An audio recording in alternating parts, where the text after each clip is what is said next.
C'est avec beaucoup de peine que Philippe nous présente son élevage. Ah bah voilà, j'ai des veaux d'un an, regardez, ils ont le poil piqué.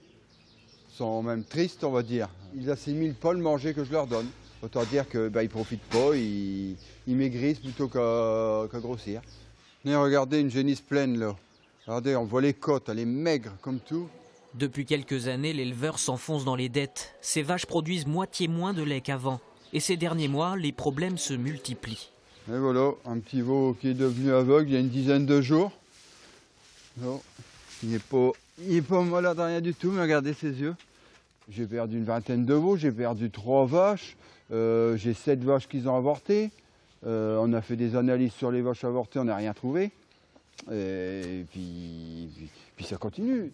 Cette hécatombe, il en est persuadé, trouve son origine à quelques centaines de mètres de la ferme. Mon problème, c'est les éoliennes et la ligne haute tension. La ligne haute tension, elle est là depuis 1994.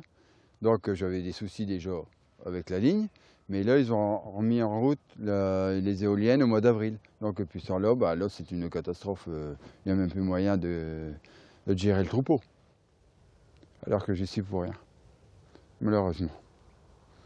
Ça fait 30 ans que je suis sur l'exploitation. Ouais. Philippe n'a pas de preuves scientifiques. Seule une géobiologue, discipline non reconnue, tend à valider sa théorie.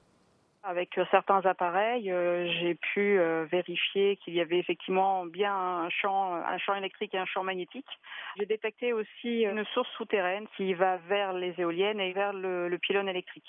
C'est quelque chose qui effectivement peut créer une agitation et un problème dans le comportement des animaux. Ce vétérinaire est intervenu plusieurs fois ici. Il doute fortement de l'explication électrique. Il n'y a pas de consensus scientifique sur toutes ces hypothèses qui peuvent peut-être influencer la santé des bovins, mais c'est un peu mystérieux. D'autres pistes aussi qui sont importantes, c'est l'alimentation, le logement, si vous voulez, la densité des animaux, le nombre de bovins en mètre carré, des choses comme ça. Philippe reste convaincu que le mal vient de l'extérieur. Désespéré, il recherche une autre exploitation à louer pour déménager ses bêtes.